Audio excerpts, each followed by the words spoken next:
બનાસકાંઠા જિલ્લાના વિભાજન મુદ્દે વિરોધ યથાવત છે। ધાનેરામાં બંધની વ્યાપક અસર જોવા મળી છે। ધાનેરામાં બંધ પાડી વેપારીઓ વિરોધ નોંધાવ્યો છે। ધાનેરાના લોકોએ નવા જિલ્લામાં જવાનો ઇનકાર કરી દીધો છે। લોકો રેલી કાઢી અને પહોંચ્યા હતા મામલતદાર કચેરી, જ્યારે મામલતદારને આવેદન પણ પાઠવી અને રજૂઆત કરવામાં આવી છે।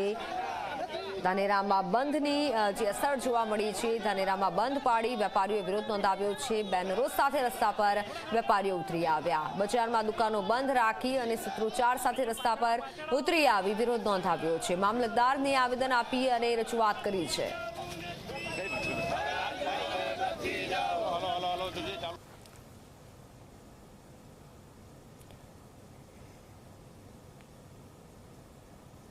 બનાસકાંઠા જિલ્લામાંથી બે જિલ્લાની રચના થઈ, વાવ, થરાદ અને બનાસકાંઠા, પરંતુ જે તાલુકાઓનો સમાવેશ વાવ થરાદ તાલુકામાં કરવામાં આવ્યો છે તેનો વિરોધ આજે પણ યથાવત છે। આ દ્રશ્ય તમે જોઈ શકો છો ધાનેરા તાલુકાના મુખ્ય મથકના, ધાનેરા તાલુકાના ધાનેરાના બજારના, કે જ્યાં મોટા ભાગની દુકાનોએ બંધ પાડ્યો છે। તમામ સ્થાનિકો, તમામ વેપારીઓ, મહાજનોનું સ્પષ્ટ કહેવું છે કે તેમને નવા જિલ્લામાં જવું નથી।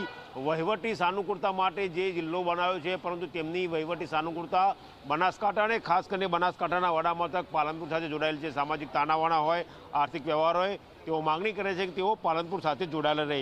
આ અંગે વાત કરવા માટે જોડાયા છે માવજીભાઈ દેસાઈ, કે જેઓ ધાનેરાના ધારાસભ્ય છે। તેમની સાથે વાત કરીશું। માવજીભાઈ, શા માટે બનાસકાંઠા અને શા માટે પાલનપુરની અપેક્ષા? જિલ્લાનું વિભાજન થયું, પણ દુઃખદ બાબત એ બની કે લોકોને વિશ્વાસમાં લીધા સિવાય કે લોકોને કઈ રીતે અનુકૂળતા રહે ભૌગોલિક રીતે અને બાકીના વહીવટી લીધે એ પ્રકારની પ્રક્રિયા ન થવાથી આજે સમગ્ર ધાનેરા, દિયોદર અને કોંકરેજ ત્રણેય તાલુકાની અંદર લોકોનો ખૂબ અસંતોષ છે અને એના કરીને આજે સતત બંધ। આજે ધાનેરાની પ્રજા છેલ્લા 4 દિવસથી વારંવાર મને વાત કરતી હતી અને મને અગાઉ પણ વાત કરી હતી, જેના કારણે 1 મહિના પહેલાં પણ હું મુખ્યમંત્રી સાહેબને મળ્યો હતો, એમને લેટર પણ આપ્યો હતો કે ધાનેરાની પ્રજાને બનાસકાંઠા સાથે, પાલનપુર સાથે જોડાયેલું રહેવું છે, કે જો બેંક, ડેરી અને તમામ વહીવટી જે ઓફિસો અને કામગીરી છે એ પાલનપુર સાથે વર્ષોથી સંકળાયેલી છે।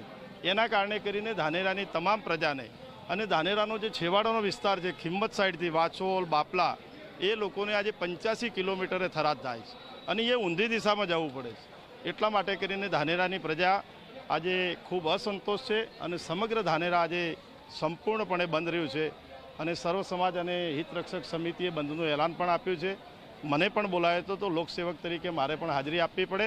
મેં આવી અને બધા લોકોને વાત પણ કરી છે કે સરકારની યોગ્ય સ્વરૂપમાં હું રજૂઆત પણ કરી છે અને આવનારા સમયમાં અમે બધા આગેવાનો ભેગા મળી અને મુખ્યમંત્રી સાહેબને આ બાબતે રજૂઆત પણ કરવાના છે અને કંઈક અંશે એમાં સફળ થઈએ। લોકોને વિશ્વાસમાં લઈને કર્યો હોત અને ભૌગોલિક રીતે જેને જો અનુકૂળ આવે છે એ પ્રકારે બન્યો હોત તો બનાસકાંઠાના 7 જિલ્લા કરી અને 50% કરી અને બંને જગ્યાએ અનુકૂળ થાય એ પ્રકારનું વાતાવરણ બની શકે એમ।